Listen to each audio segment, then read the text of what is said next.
Donnie B got the beats.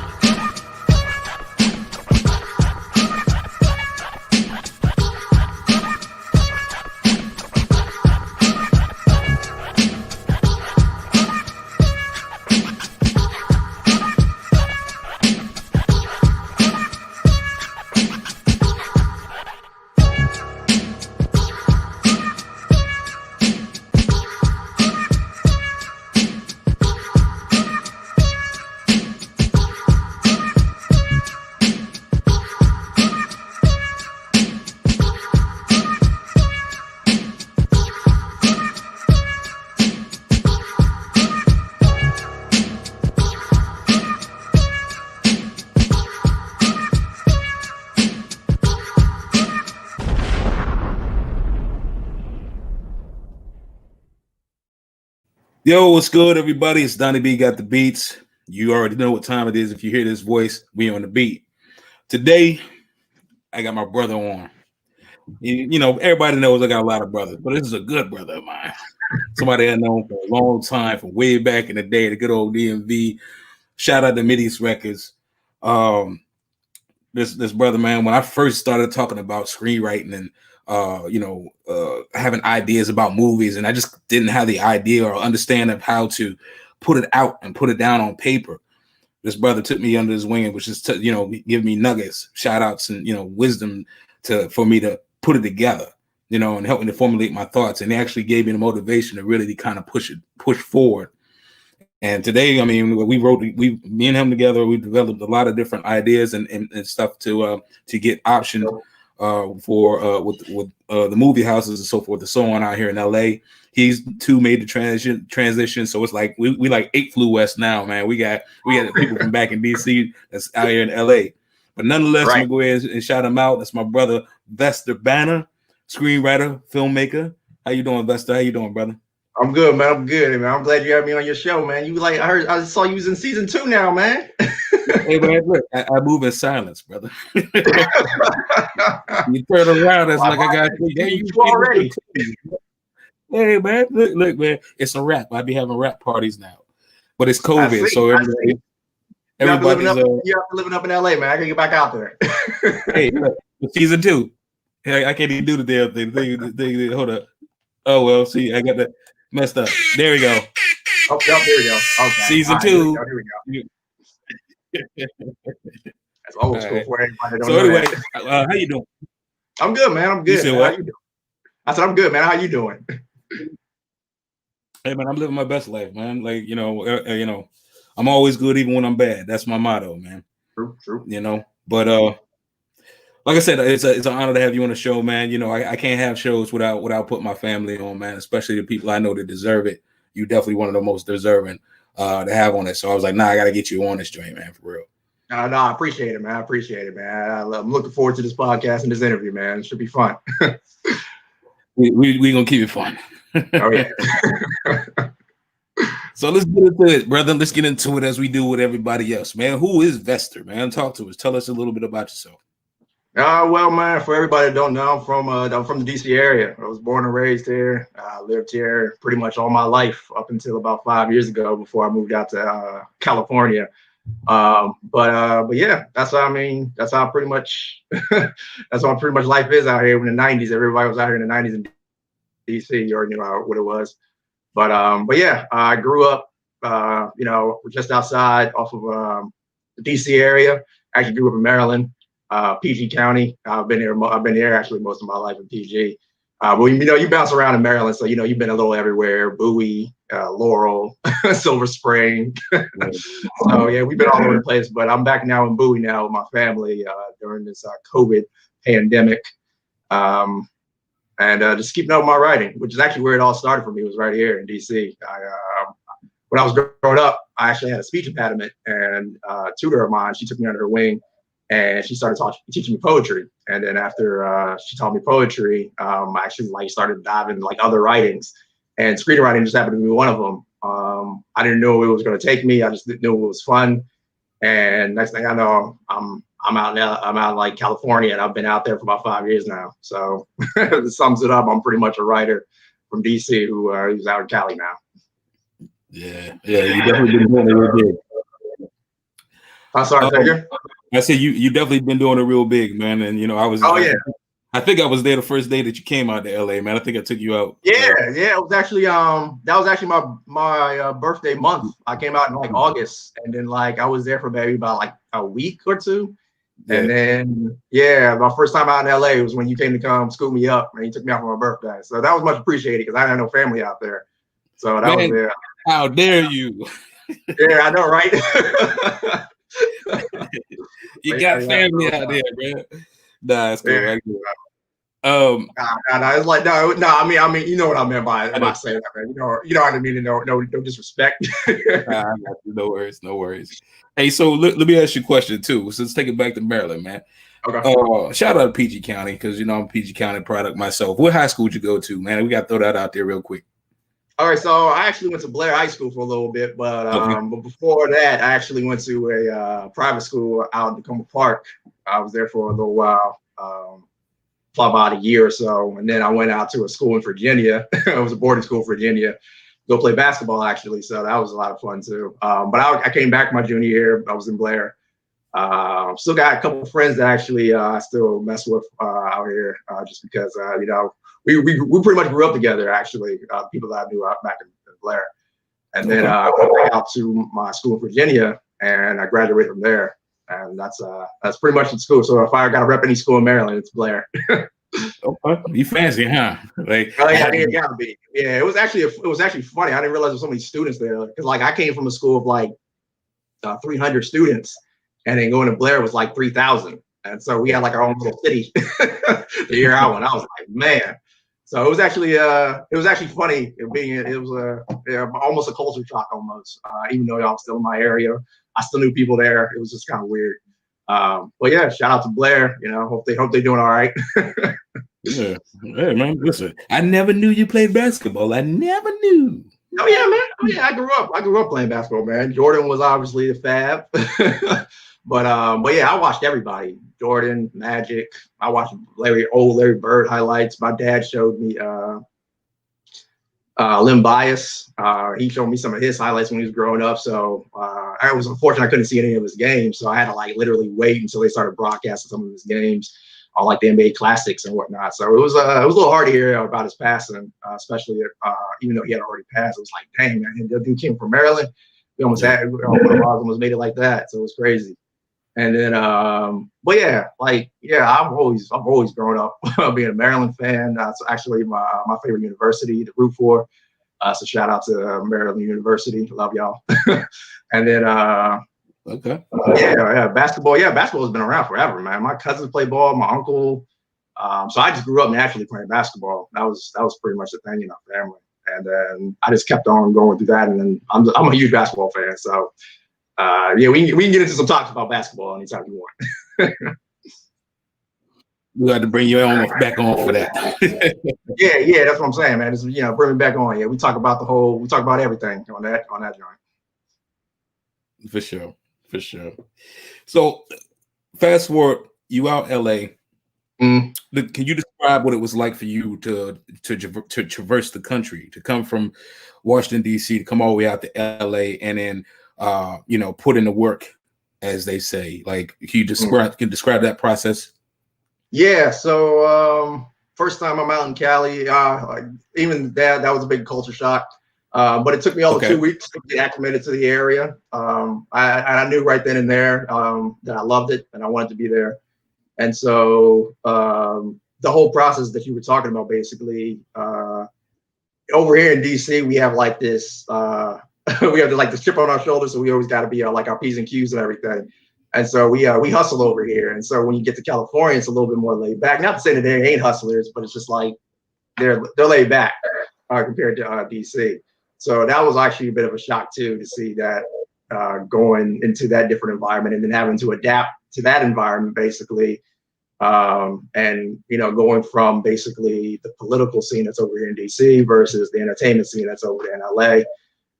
But the second you get over there, you'll fall in love with just the state itself, the weather, the air, the different areas you can visit. Like you can be up sledding and snowboarding up at Big Bear in the morning, and then go to the beach that same day in the afternoon in 70-degree weather. And it was just weird seeing that there. Basically, it's weird not seeing snow for the first time in the year. That was a bit weird. It was weird having like the heat. The heat was intense, even though it was like dry. It was still like it still hurt.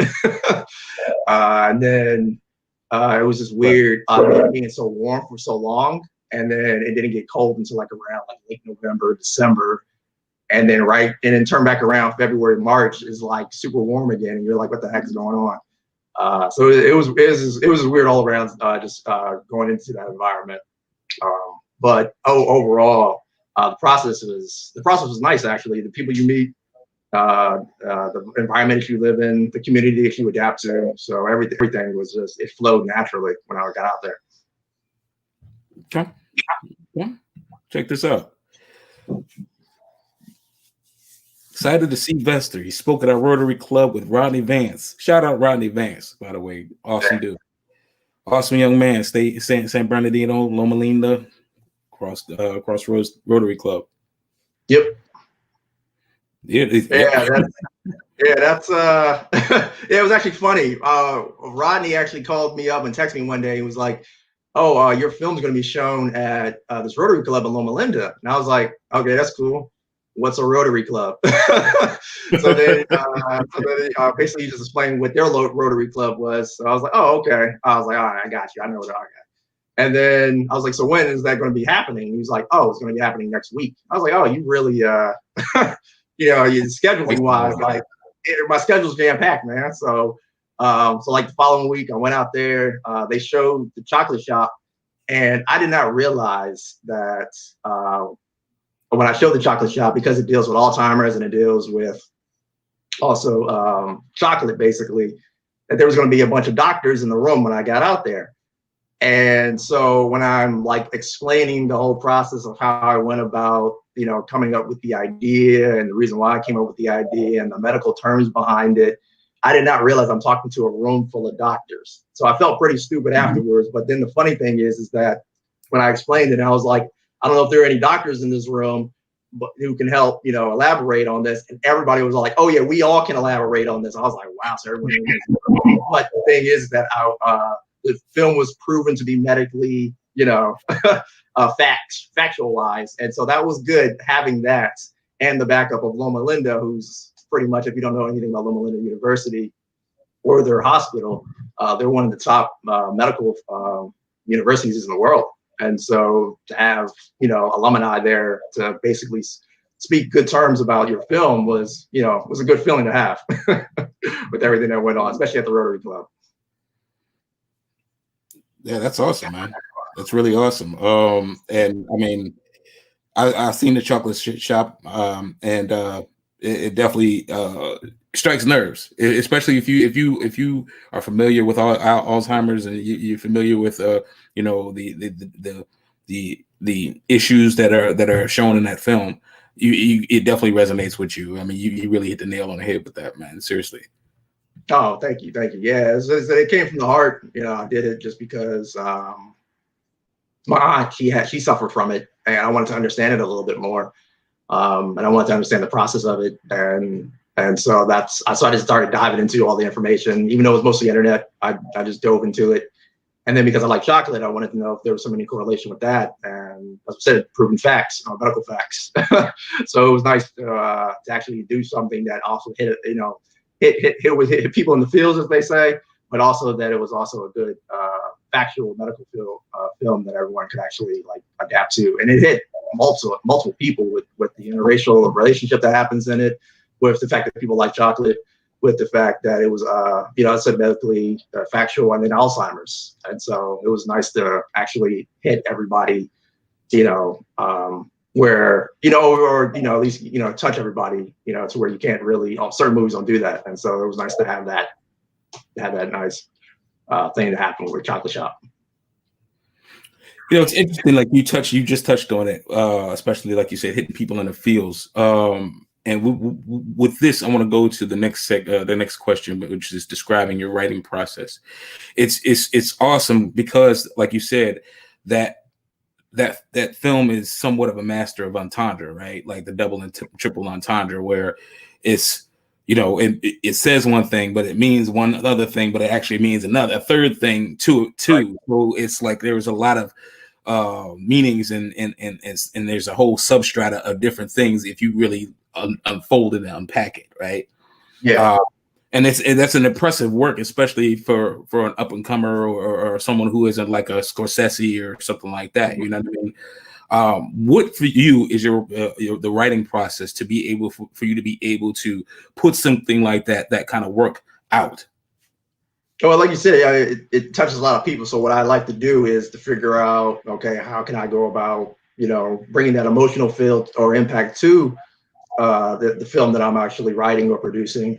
And so it starts with the writing process where it does a lot. You have to do a lot of research. I mean, that's actually the fun part about doing most of the screenwriting for me is the research, because you get to dive into new topics. You get to figure out, okay, what's this subject about versus, you know, what's that, and how does it correlate to our well-being, or how does it correlate to just human life in general or your life? And so I start off with research. That's the one biggest thing I have that I do as the first part of the writing process. Then you write out my notes, try to figure out, okay, how, you know, how, as I said before, how does this go with this, and try to connect the dots.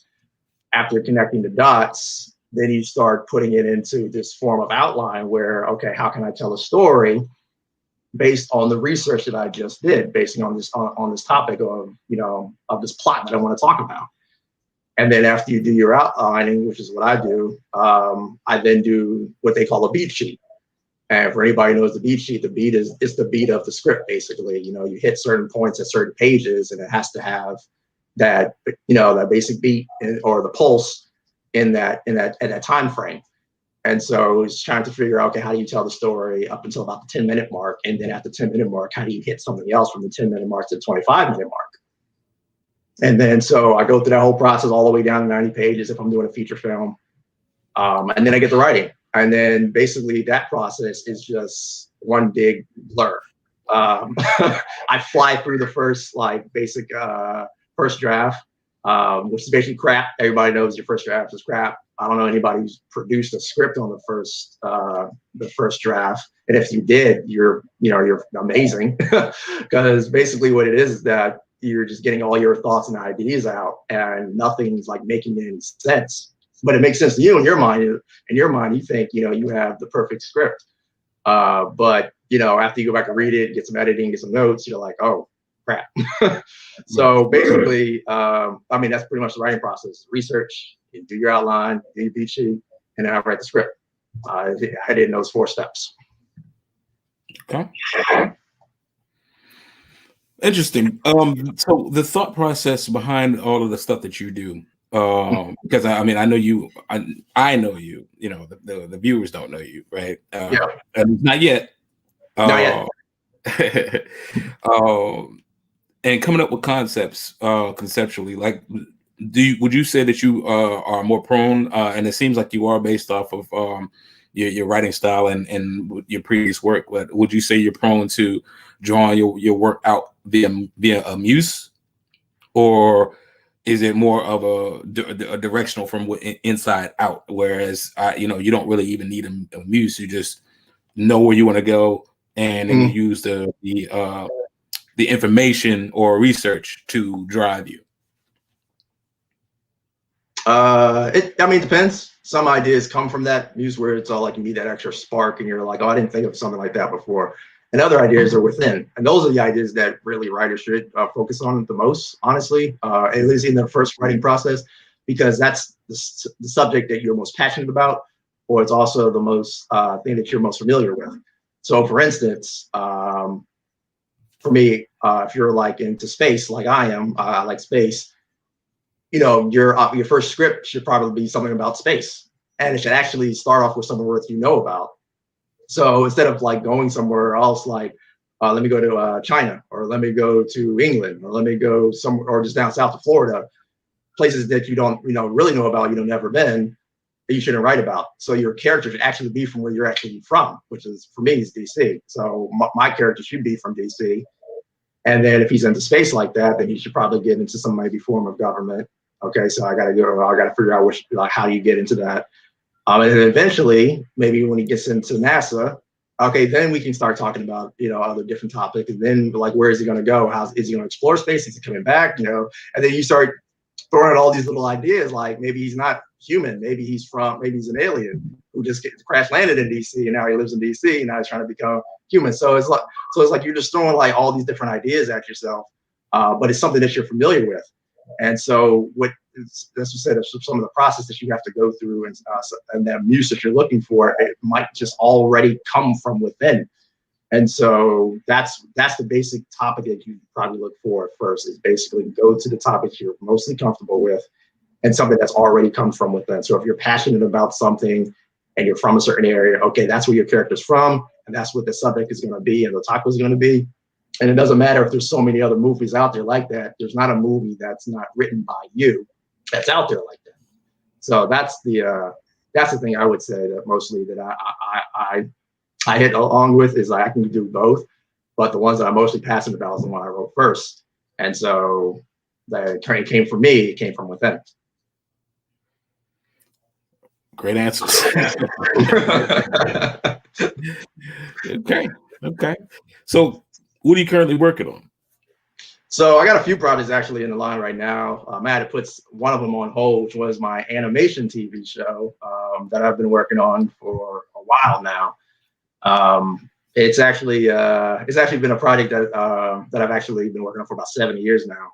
The reason why I started doing it was because of my goddaughter. I was watching her one night, and she wanted me to turn her into a superhero because I showed her this book. And it was basically, it had President Obama in it, and I had him, and it's like a Spider-Man costume.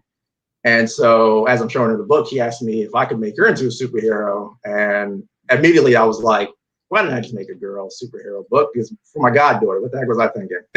So leave it to a 3-year-old to like put things in perspective for you. So immediately, like right after her mother came and picked her up, I ran upstairs and I started coming up with this idea for a project. And it took a while to actually come up with something. I'm pretty sure all she wanted was a book, but for some reason my mind was on animation because we had just got done watching animation earlier. And I realized she never saw herself in those characters. And she hasn't seen herself in those characters. Most recently, she probably has. There's been a lot of diversity animation that's come out recently, but back then, there really wasn't a whole lot. Which basically what she did was, basically what I did was, I went upstairs, started coming up with all these different concepts and all these different characters. And like I said, my mind just went blank. 2 years later, like an event in her life happened. She had a little sister. And so I was like, okay, all right, I can go somewhere with this. And then next thing I know, nothing. 2 years later, she has another brother named Maestro. And that's when it kind of hit me. She recently just had a sister named Symphony, which is actually kind of funny. And so it kind of hit me in the idea of gathering these superhero, basically these kids with superhero powers, and you have to come together to form this little band. And that's basically the concept of the musical guardians. You know, they're superhero musicians. And so that's one of the projects I was working on. Another project that I'm actually working on at the moment is actually from a friend of the family. He wanted me to come up with an idea or a script based off this book that he had written. And then we just never got around to it. And then one day in class, I needed to basically come up with a adaptation idea. And I had no idea who I was going to write about, what true story I wanted to tell. And then it hit me. I was like, I can write the story about this. And so basically the story is about a Mexican-American pastor who comes from California, was born and raised there, and he out in East LA. And it's him basically going into the ministry and then discovering what the ministry is all about, how he forms to become this world-renowned pastor, and then leading his family, his very young family at the time, throughout his ministry while he's still young himself. So the story is called Dreamer, and I've been working on that for a while now. I should be done with the next rewrite within the next few weeks. So those are my two biggest projects that I have working on right now. That's in effect. The Musical Guardians signed on a producer, and we hopefully will sign on a director and probably producer for Dreamer within by the end of this year. Awesome, man. When you moved out of California to take over California, look at you. Hey, man, hey, look, yeah, I got to do what I got to do. Not my fault. I want to write movies. Hey, man, that's awesome, though. The thing that I always admired about you, and I do admire about you, is that, like, I felt that you came over here with a no nonsense attitude and covered a lot of ground very quickly. You know what I mean? And that's all. There's nothing but respect for that, because I'm like, I got to get out here. I got to get after it. And I'm like, like no, everywhere I turn, it's difficult. And like, you came out here, it was just like, like humming and just going, So like I said, it's awesome, man. It definitely is very awesome. You're definitely a terrific individual, man. You definitely got a good eye, great penmanship, man. Like, your perspective is spot on, brother. And not saying that because I know you, saying that because I believe it. You know what I'm saying? Oh, well, I appreciate that, man. I appreciate that, because it was funny when I moved out there the first time. I was working on everything, like all sorts of projects, and just trying to just dive in, because the thing is I only knew about writing, and I wanted to cover the whole aspect of filmmaking. And if somebody needed an actor, I was an actor. Somebody wanted to be a director, producer. I was like, yeah, sure, okay, I'll do it. You wanted me to write the script? Yeah, I'll do it. You wanted me to help on set? Yeah.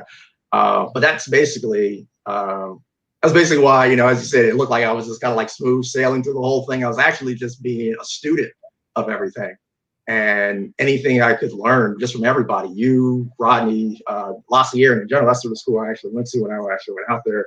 The students at Lassier, most of them were younger than me, but they knew more about film than I did. So it was like, okay, let me learn, about the process of going through it. Okay, now that I know just as much as them, okay, let's keep going.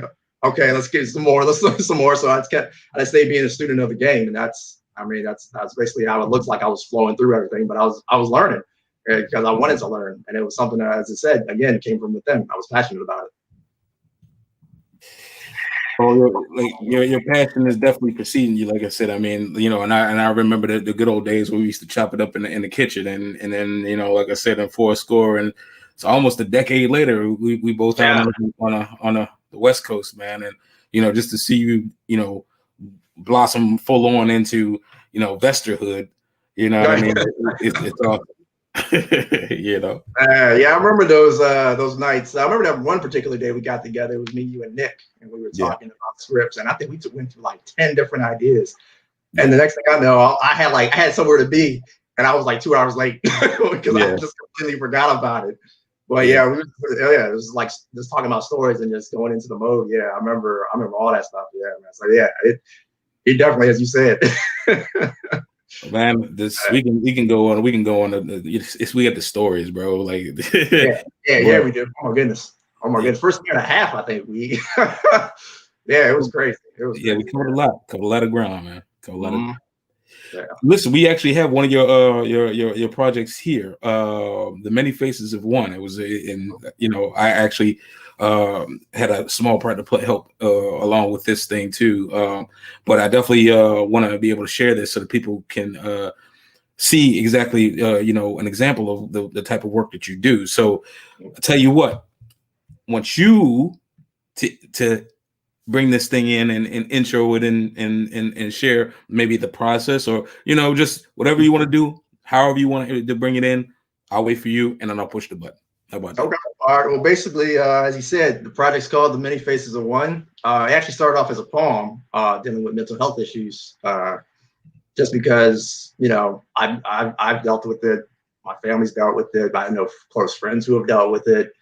And I wanted to write a poem that reflected all of that. And I tried to write everything into one, and I did nothing with the project. And then I thought about doing it like almost maybe 2 years later after I wrote the poem. And I wanted to do something with it because that's when I actually really started getting into film. And I'm like, maybe this could be something I could direct. Mm-hmm. And so the process of that came about where basically I wanted it to be very poetic. not just in the poem itself or the film itself, but I wanted it to look poetic. And so I thought, what also looks poetic even on screen? And the first thing that came to mind was dancing. I'm not a dancer. So I was like, well, I guess I got to find somebody who is. And I just happened to be out at a friend's party. He was throwing it something for, I think it was some party out in LA. I forget which one, but we're out there, and it just happened so be that that a girl I was talking to, she happened to be a dancer. And so we started talking back and forth. I told her about the project. She said she'd be interested in doing something like that. So I said, would you be interested in doing this, basically? And she became the focal point of the film. She's the dancer in the film, the actress. And so that's pretty much how that came about, was finding my actor. It was just happened to be just at a random party. I was happening to be out in LA one day. And then I told Donnie about it. And Donnie said he had a small part. This dude was the executive producer. He found the place that we were filming at. He put up the money for it, like I owed this man. So he didn't have no small part. He had a huge part in this thing. And then I got a friend of mine who we've actually been real close. Her name is Maliki. She's like my film buddy. So we, like, every time you see like my name in something, her name will probably be there too, because I gotta have her by my side, because she, that's it. She's my film friend, so I need her. But she's also a gifted talent. She just doesn't know it yet, but she also helped with the set design and everything, and she helped with everything set up with grip. She was basically my AD on the whole shoot, and so I had her. I had Darian. He was basically the cinematographer on everything. This man got an eye for everything, so watch out for this dude. So that was my small little crew. It was literally like 4 or 5 of us in there, in a small little tight little area. We went there in downtown LA. We filmed it all in like 7 hours, and this was our final. This was the final film that you were about to see. Okay. Well, as Vester said, this is the Many Faces of One. Shout out to Maliki. Shout out to Darian. And definitely shout out to Vester Banner, man. Many Faces of One. Check this out. Which face? Which face? Which face will you see? Whichever one you do see, dementia will not be me. PTSD clouds my emotions. How will I feel? What is it to be normal? The substance abuse of life doesn't seem real.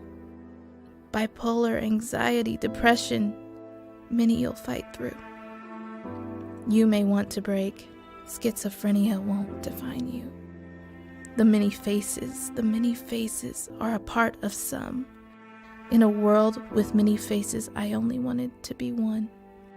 Which face? Which face? Which face will you see? When I'm able to feel like myself is the day I'll be free.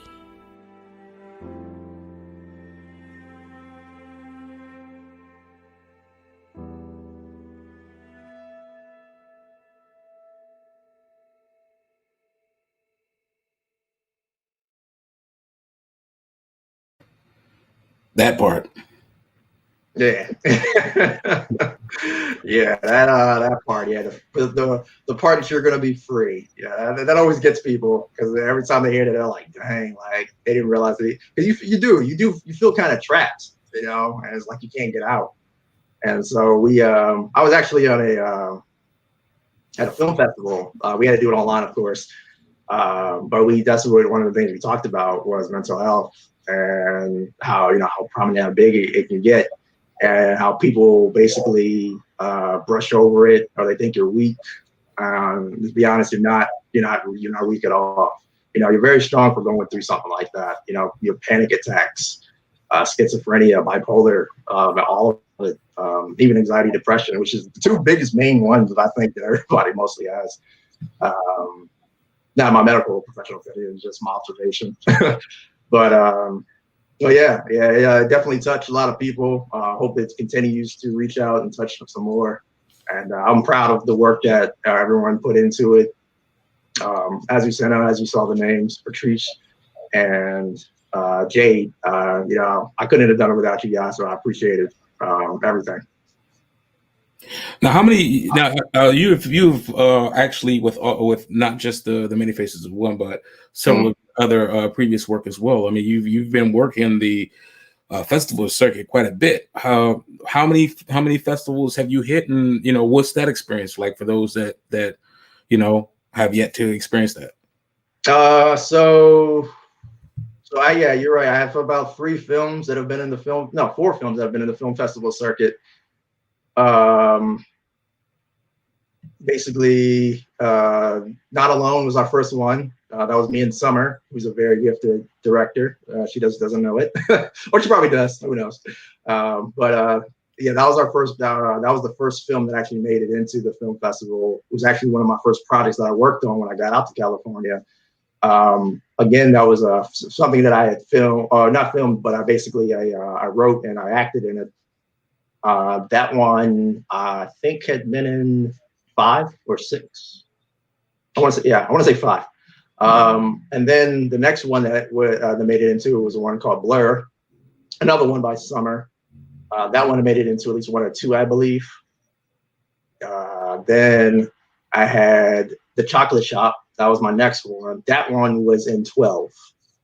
And it even went overseas as well. So that was actually kind of a shocker as well that it made it into festivals overseas. And then most recently, The Many Faces of One, which you just saw, that one's been in 5 right now. So how many is that? Like 20 something. Yeah. So or 30. But yeah, so yeah, it's actually interesting. Some festivals you go to, some you don't. A few of them was just online. As I said, some of them were overseas. So I didn't really, I didn't go to those ones at all. Didn't have the money for it. But the ones I did go to, I've gone to the one out in Iowa. That's called Snake Alley Film Festival. That's a good one to go to if anybody's looking to try to get into one. Whether you get into it or not, it's a very fun festival. They show films all day, and then you literally go party at night with the filmmakers. I know it's out in Iowa. I know it's out like a one-horse town, Burlington, but they make it fun. The people make it fun. The filmmakers make it fun. If you're a filmmaker yourself, you're going to have fun. The place is not boring, especially around that time. And then The Chocolate Shop, that was actually The Chocolate Shop as well. Yeah. So yeah, I actually had 3 films in that film festival. Okay. And then I went out to I came out here to Maryland. I came out here to Maryland a couple of times for film festivals. So those were actually very interesting because one of them was a Christian film festival. The Chocolate Shop made it into that one. That one was a bit more for like college students, and it was for high school students as well in the Christian community. Basically, what it is that what they hosted it. It's just like a normal festival. You showed up, you get your badge, you meet all the filmmakers, they show a bunch of films, and then they rate the films. And at the end of the film festival, basically what happens is that you get an award if your film's the most popular one, on top of the fact of all the other awards that some of the films will get. So in this particular instance, it's called Sunscreen Film Festival. It was my very first one for The Chocolate Shop. When we got out there, when I got out here in Maryland, I didn't know what to expect, honestly, but they interviewed me at the very beginning of the film festival. And then during the film festival, obviously, like I said, you watch all the films, they have presentations, they'll have guest speakers. You hit on some very interesting topics. And then at the end of the whole thing, there's the award ceremony, and the film won an award. And as I said, I was a little shocked because I wasn't expecting to see the award or to actually get one. It was nice. It brought a little notoriety to the film, even though it might have been one of the smaller film festivals. It still brought notoriety, regardless, nonetheless. Which it is that once you get official selections, or you get semifinals, or you get the finals, or you win something, you get these things what they call laurels, and laurels gets put on your poster, and every laurel that you have on your poster just brings more notoriety to your film. So the more laurels you have, or even the most notable laurels that you have, they can bring in the most, they can bring in more exposure. And so after that sunscreen, I was able to put that Laura on there.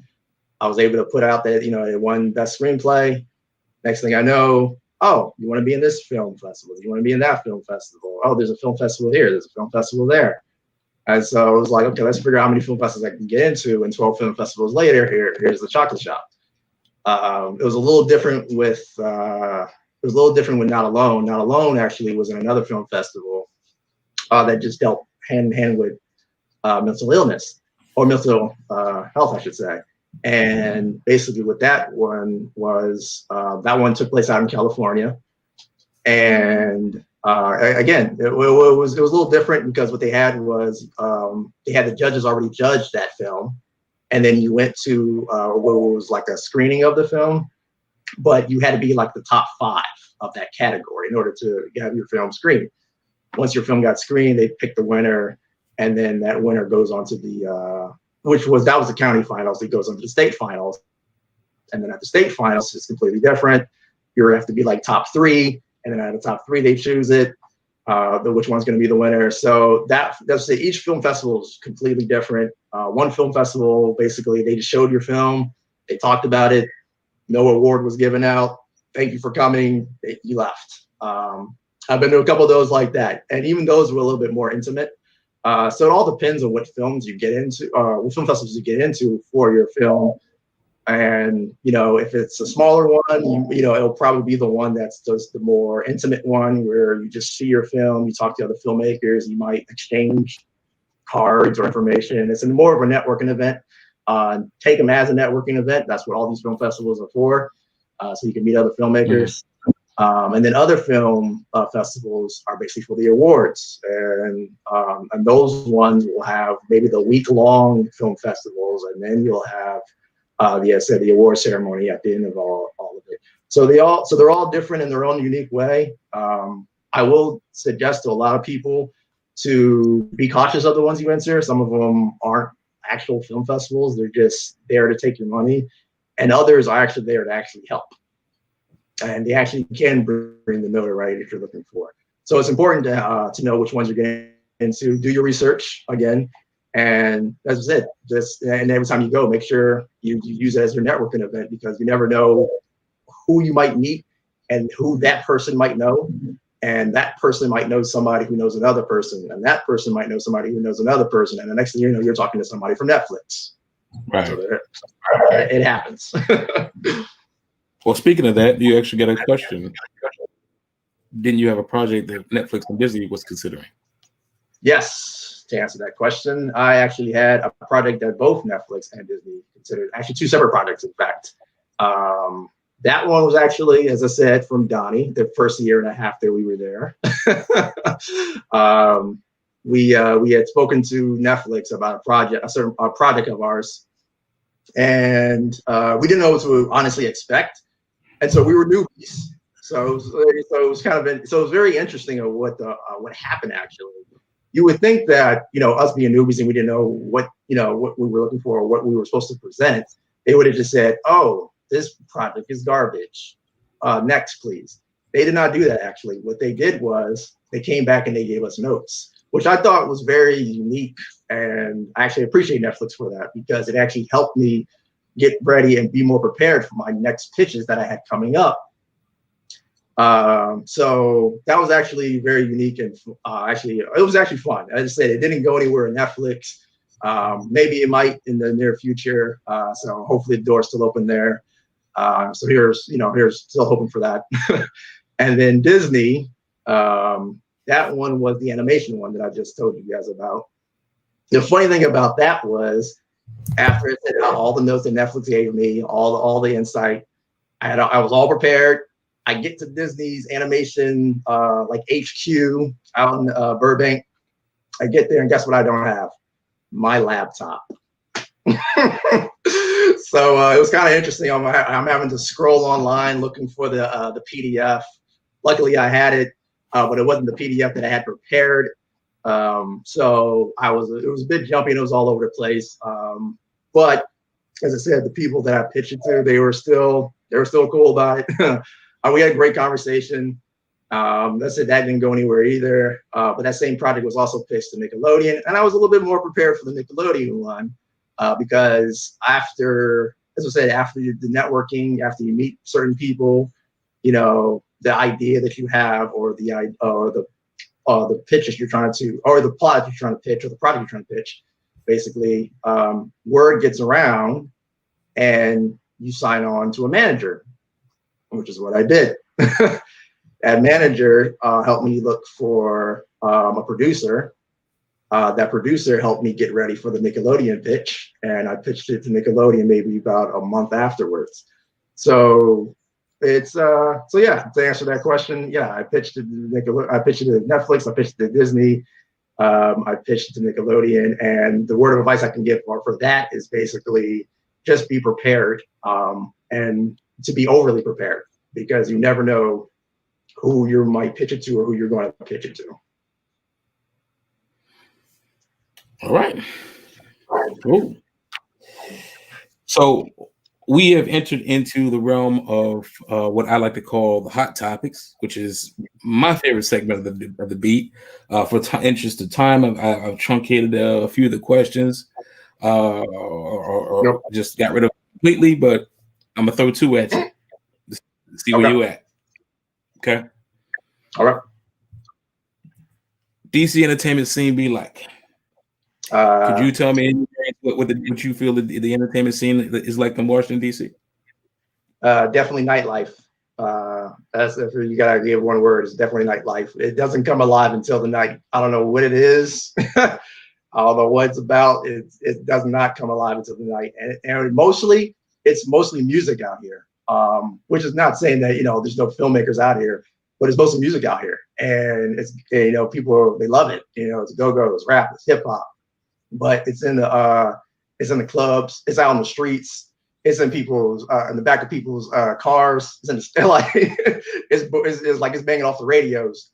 And basically the entertainment scene out here is nightlife, and it comes alive at night. It has not been that way since, because of pandemic, but if you're out here in DC, the nightlife is something to be had and to behold, because there's so many places out here that you can just, I mean, the lounges, the bars, the clubs, it's an amazing scene out here, especially for music people. So if you ever decided to want to come out here, if you're into music, there you go. Yeah, and I can concur with that, because I always jokingly say that to my people out here in LA. It's like, you know, I don't think. Well, no, I would have made it regardless. I'm not just that kind of guy. The big thing I say is that DC prepared me for Hollywood. Like, you know, the red carpet, all of that. I was doing red carpet 10, 12, 15 years ago, you know, with music, and you know, it taught me how to stand on the carpet and look important. You know, just having a presence. You know what I mean? And you know, that's why I love my city, man. I love my city, even though I ain't there. I rep it wherever I am. It doesn't matter, but. Yeah, because when you're driving around, sometimes in certain areas that you're actually like Adams Morgan. If you ever DC, come to Adams Morgan, people are out here dressed to impress. And they're going to like a simple bar with like a couple stools and some like a bar table. That's it. But they're out here to dress to impress. They're walking the streets with suits and everything. It's crazy. It's crazy. They dress to impress. So I love the DC nightlife out here, just because my people out here, like, they know how to dress, man. We just to get it in, brother. We just to get it in. Yeah. It don't matter either. It don't matter what time of night. It don't matter what you're doing. You're dressed. Right. Okay. Good answer. And the last hot topic question is Netflix what? And basically, this is where you share what's in your playlist of movies and TV shows. They don't have to be specific to Netflix. They could be in Amazon. It could be you know, Prime or Hulu or whatever. But what's in your what's some stuff that you recommend? Okay, so it all depends on what you into. You know what I'm saying? So basically, if you're looking for something nostalgic and you're looking for something that, you know, you into karate, you definitely need to get on that Cobra Kai. Because fans of the franchise will actually love the show. Like, it's still a little cheesy, but it's a good, like, cheesy, because it's that 80s. It still got that 80s feel to it. And then there's one character in the show she's the mom of the show, LaRusso's wife. She's my favorite character in the show, just because she brings that realism to it, and she makes fun of everybody for doing like karate and stuff. It's funny. But if you're looking for you're looking for that type of show, that's what you should be into. If you're still in the martial arts and you're looking for something a little bit more hardcore, I just started watching the show called Warriors. Basically, it's based off of Bruce Lee's teachings. That's on HBO. That show crazy. That show is crazy. I like it though because actually it's a really good. It's told really well, and it's actually told in the 1800s too. So it's a little weird. It's prehistory, but I mean, it still brings the action, brings the drama, brings all that. I just got done watching the Snowpiercer TV show. If you love the movie, you'll love the show. They did a really good job storytelling wise of the show. So I cannot wait for the second season to come out. Another show that's really good I just got done watching for the second time actually. That was The Queen's Gambit. That was a show about the chess, and they really did an amazing job of that show. Not with just in the writing of it, but the attention to detail. You can tell that something that they had did back in episode 1 correlated with something that happened in episode 5. Even the dialogue was very chess-like, because it's like if you ever played chess, you're going back and forth, but it's also you have to be very methodical in your thinking of what moves you want to make. It's not like just checkers where you're just jumping over everything. It's like, okay, if I make this move, it's going to send an opening on the left side, and now I'm screwed and I don't know what to do. So you have to really think defensively and offensively at the same time. And even in the dialogue, their characters were doing that. So I thought that was pretty amazing, especially watching it the second time. I even caught something at the very end of the Queen's Gambit too. So I don't want to spoil anything, but it basically had to do with the characters themselves revolved around the protagonist.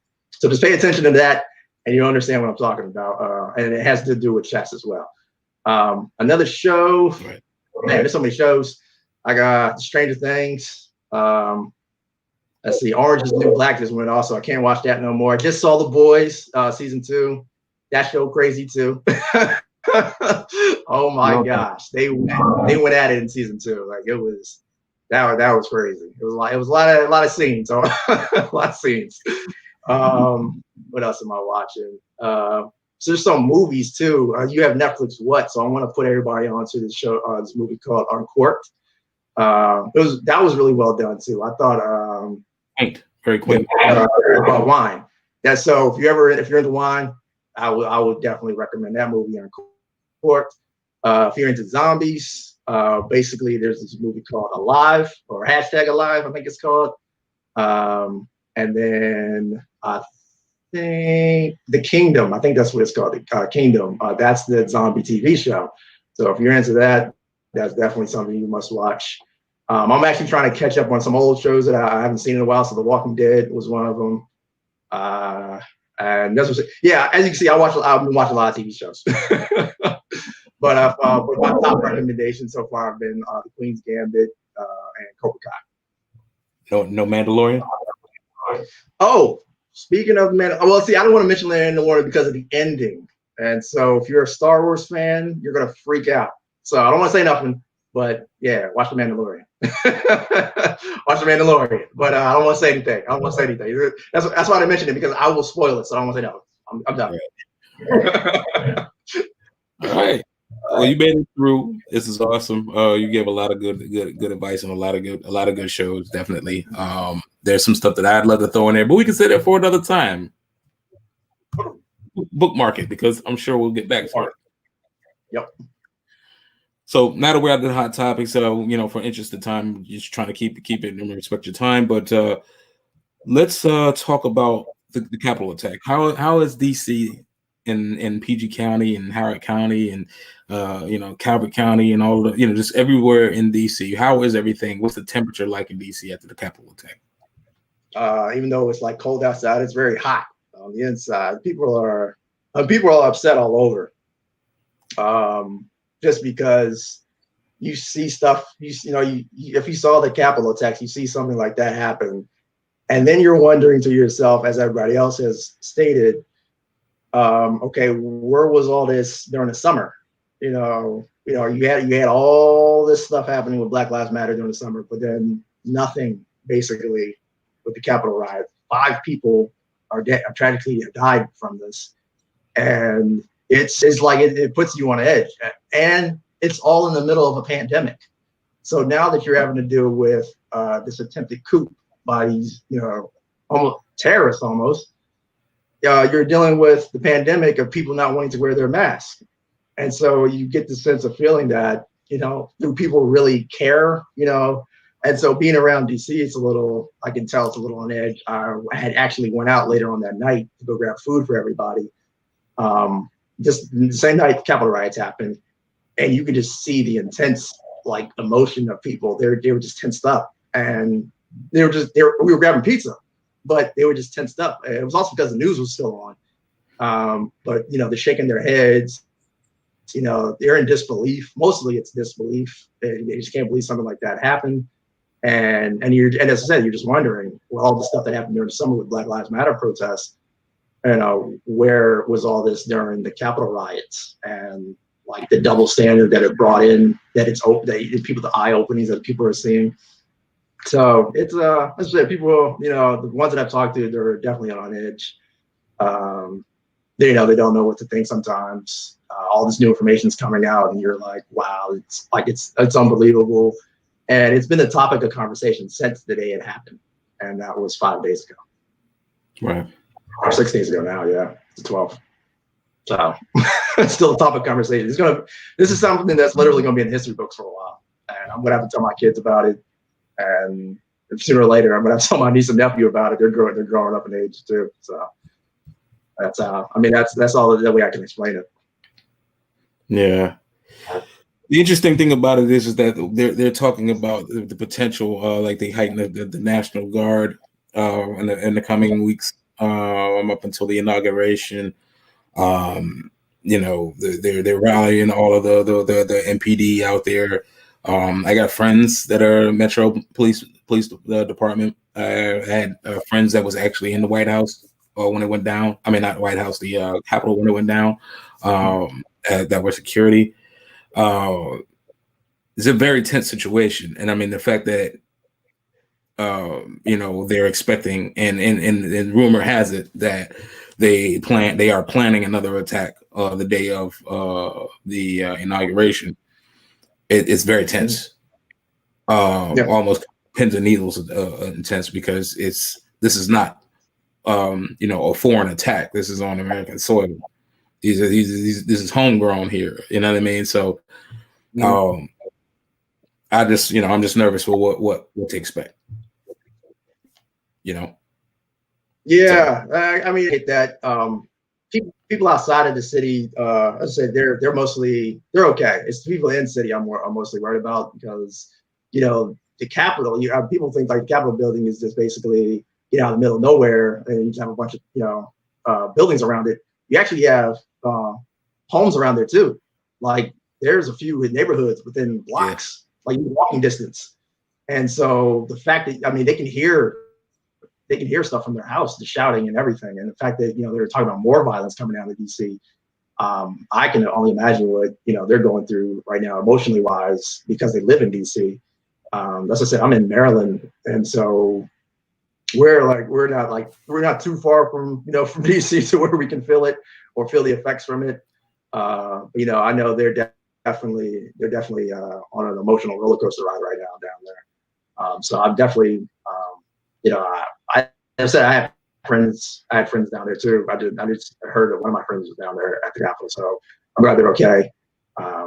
But yeah, as I said, it's just something that is unbelievable. You just never thought, because as you mentioned before, it's domestic terrorism, and you said it's homegrown, and the fact that they're not keeping to the oath, basically, you're supposed to be protecting both foreign and domestic, and the people forget about that part, domestic part.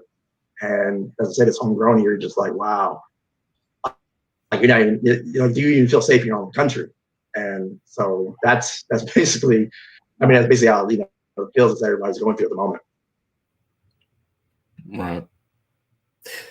That said, his son posted, "Stop calling the people who attack the Capitol protesters. They're traitors.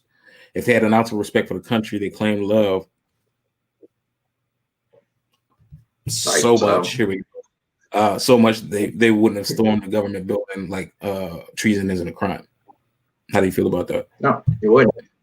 Yeah, they wouldn't have. They shouldn't have.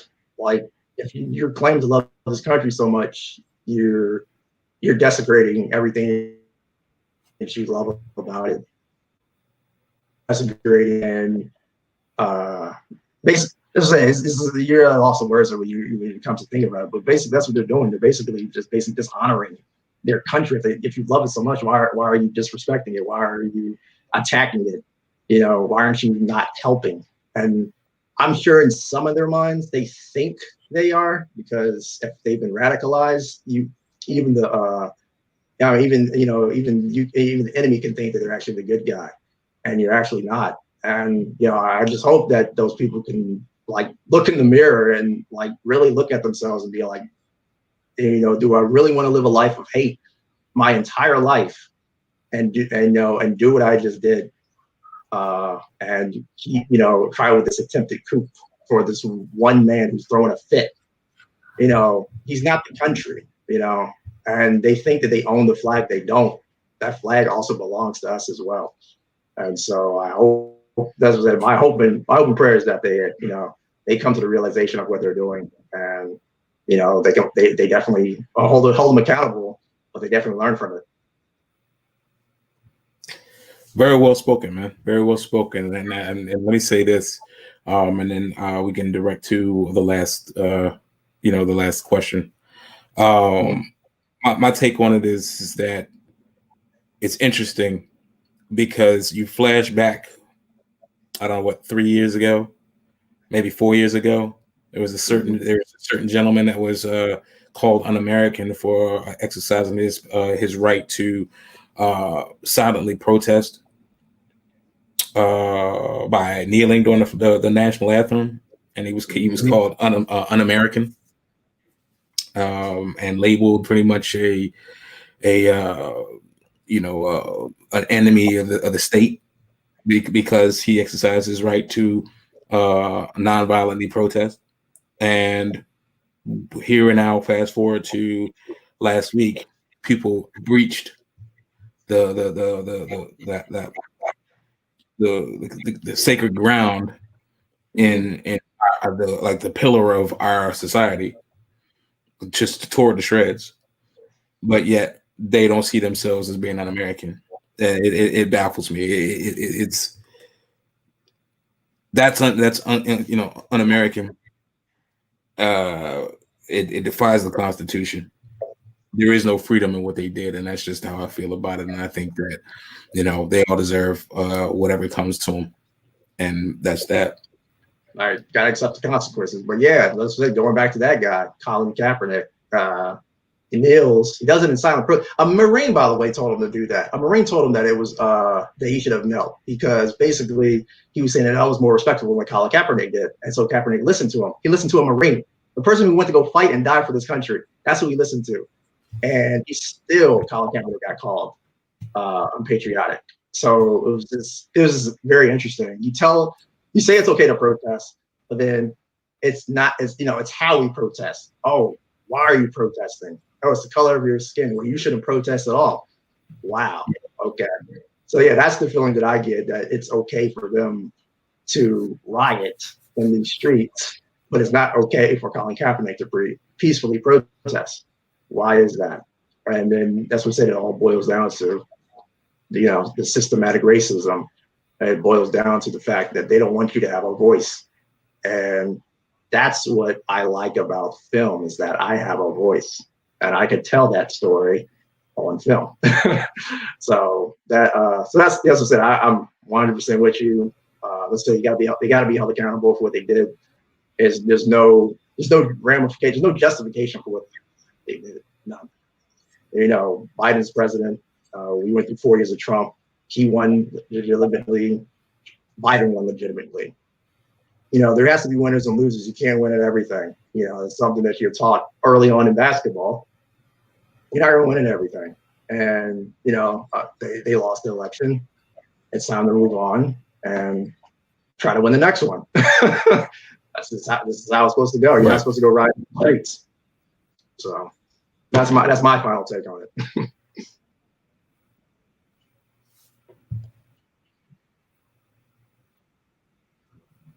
Yeah, that's very well put. Thank you. It's very well put. Very well put. On that note, switching gears so we can get you out of here. What is your advice for aspiring talent? So the one advice that I always hated was keep grinding, because I never know what that means. My apologies. Like, that's what Is it going in and out? Yeah, my apologies. Can you hear me now? Yeah, I got you, man. I got you. Basically, I heard what your question was, and this was basically my advice would be the one that I don't like the most, because that's what people keep telling you to keep grinding, and I don't know what that means. Is like I've done that since I was out in DC. I've done it since I've been here. What exactly does that mean? But the one advice I would give to aspiring talent is to network, and do some more networking. And when you're done doing networking, do some more networking, because you can never have too many friends in the film industry. And then basically it's a process of elimination of who you want to work with, who you don't want to work with. And then it's also actually about connection. It's also about this is your community.